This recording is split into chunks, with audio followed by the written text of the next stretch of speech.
entertainment performer. Let's make some noise, show some love to Kellie Pickler.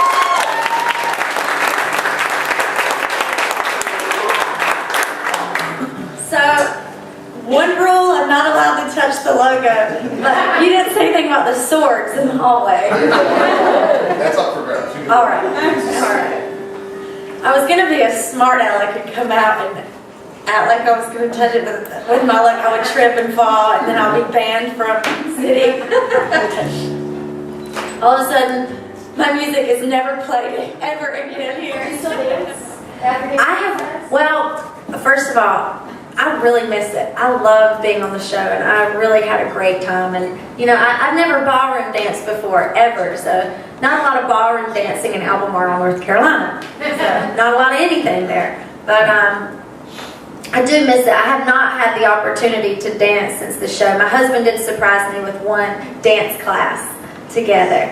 So, because he saw, this was probably, I guess, a few weeks after the show was over, and you know, he could tell that I was really missing it because you eat, sleep, and breathe the show while you're on it. I mean, you're training every day. The first day you start out at 6 hours minimum, or max, and then we got up to 12, sometimes 12, 13 hours a day, especially as it got towards the finale. So I discovered a new passion, and I do miss doing that, but I love doing this more. So I actually have been in the works, in the middle of trying to work with a ballet instructor to come out on the road, and I want to learn ballet now. So that's kind of something, my new venture, I think, that I want to try out.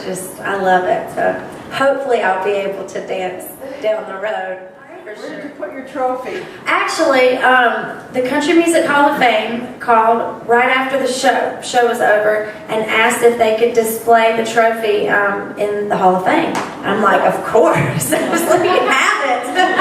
That's really neat. I mean, I'm definitely in great company in there. And, you know, I never thought that it's kind of funny. You go there and you see, like, Johnny Cash's guitar and, like, Waylon Jennings' cowboy boots.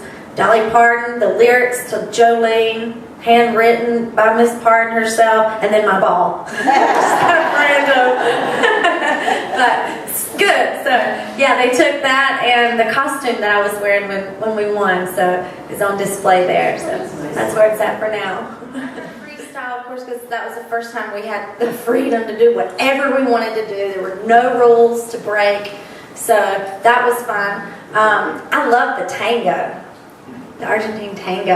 That was our first dance that we got all 10s on, so that'll always be one of my favorites. And it's sassy and fun, and I don't know, it's different. I got to wear these really cool wigs and all the costumes and whatnot. It was so fun. It's like the wigs, Derek, we have a name for whenever I have wigs on, because I dance differently with the wigs. It's like, it's my alter ego.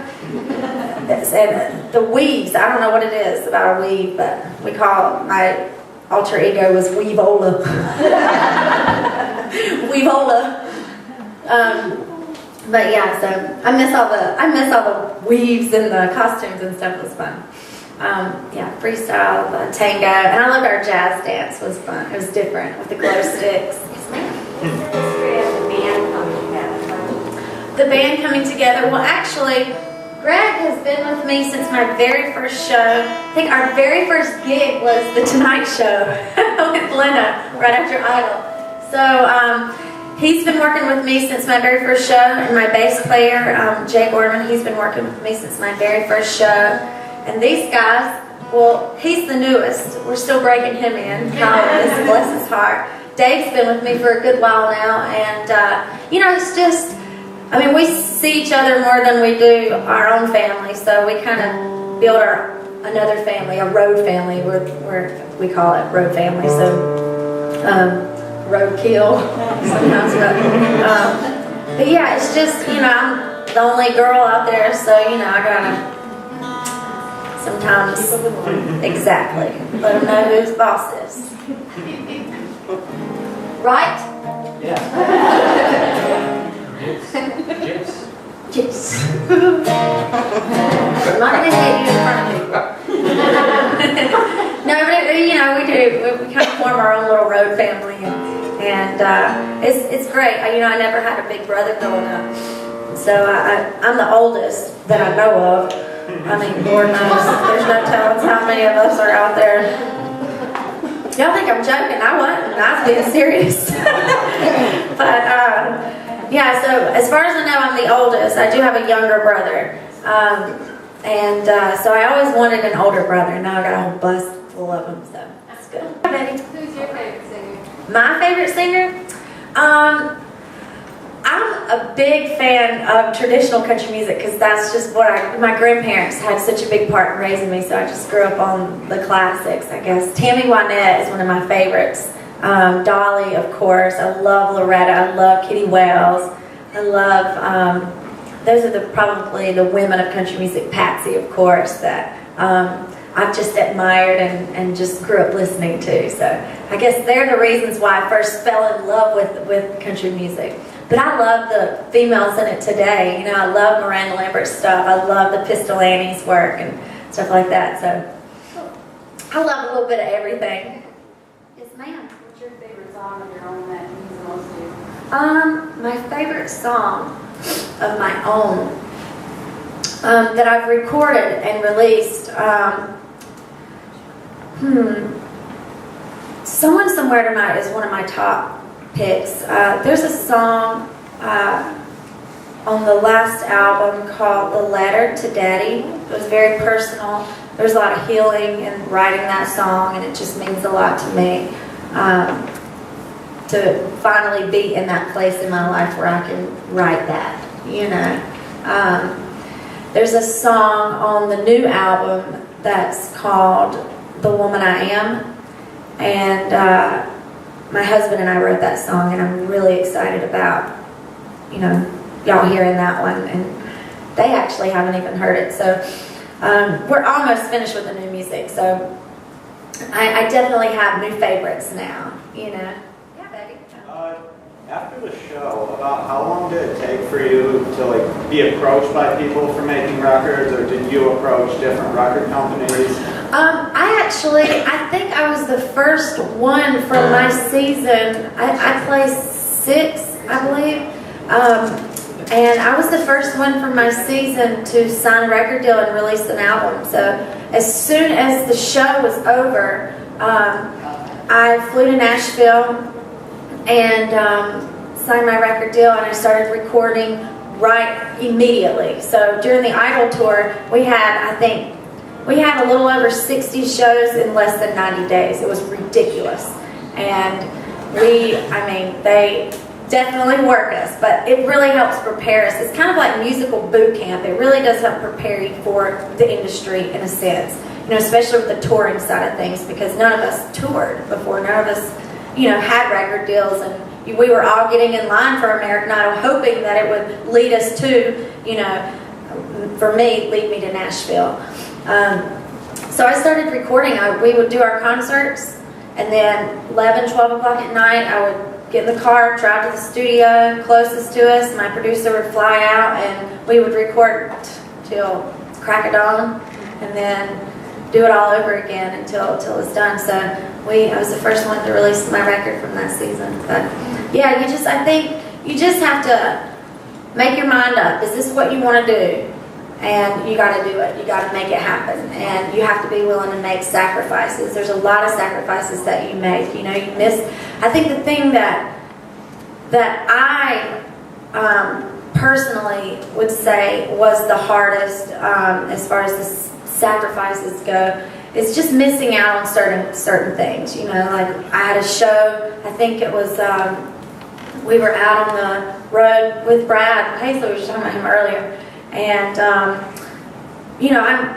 signed contracts. These people depend on me to be there. I have to, take responsibility and do my job. And so, I missed my sister's graduation and my best friend getting married. And, it was really hard. Things like that were really tough. So they know that I want to be there. And as soon as I'm done doing this, then I'll be there, So little things like that you kind of miss out on. And, I'd love to be able to go see my brother play football or baseball or anything, but I don't get to see all of that. But one day I might be in a place where I can do that. But right now, I mean, honestly, this is where I want to be. So you try to strike while the iron's hot, because there's always a new top 12 on American Idol. You know, there's always someone right around the corner. So you just got to work hard, and if you want it, then you're gonna make it happen. How is your friend doing that you cut your hair for? Summer, she's doing really good. Thank you for asking. She's doing great. I saw her a couple weeks ago. We were in Charlotte, and I was able to go home and visit her. She is still going through chemo, of course, and she has to do that for a year. And so she'll be finished with that in October, which is great, which is crazy. It's Breast Cancer Awareness Month in October. It's going to be her last chemo treatment, and we're excited about just moving forward and putting this crazy past year behind us. You know, that was tough, but it is what it is. There's nothing we can do about it except pray and just be there for one another, you know. But she's doing good. Thank you for asking. She's got a little pixie cut too. It's funny. She'll send me pictures. She sent me a picture the first day that, because you know, we were both pretty bald. So we were balder than bald. I think you see our brain, but that's ugly. Oh, you were beautiful with no hair. Oh my God. It is just hair. It's so neat because there was something very liberating about doing that, to be honest. There was something very, I don't know, it felt good. And it was crazy because I went and I bought, Summer and I bought a bunch of wigs and stuff, you know, right before we shaved our heads. And I didn't take one wig out of my box. I did not wear a wig the whole time. I was just like, you know what? I did this for a reason. I'm going to rock this. You know, I'm going to rock my bald head. So we make fun and, you know, we make jokes about it. You know, she, you know, I sent her a picture of me getting ready for the show one night, and I had no hair. And I was like spraying my hair. And I was like, it's windy outside, you know. And I'm brushing it. So you make fun and you make jokes, and, you know, you make the best of it. And I think laughter and having a positive attitude about it changes everything. And I think it has the power to heal too. I think your attitude and your mind has so much more power than what we give it credit for. Our words have so much power. The things that we say to people, you know, mean so much. You have no idea how much it means for someone to compliment you or anything. It sticks with you all day. You remember it. So I think words have a lot of power. But she's doing great, and thank you again for asking. She's doing really good. My husband is a writer on it, and he calls me his little gypsy redneck, and he's from Minnesota. He's a Yankee, so yeah, I got a good Minnesota accent, right? Oh golly. Obviously, I've spent way too much time with my mother-in-law. Oh, now Kelly, I just don't know if that was appropriate for you to do on television. With you dancing like that. Just my son is. Yeah.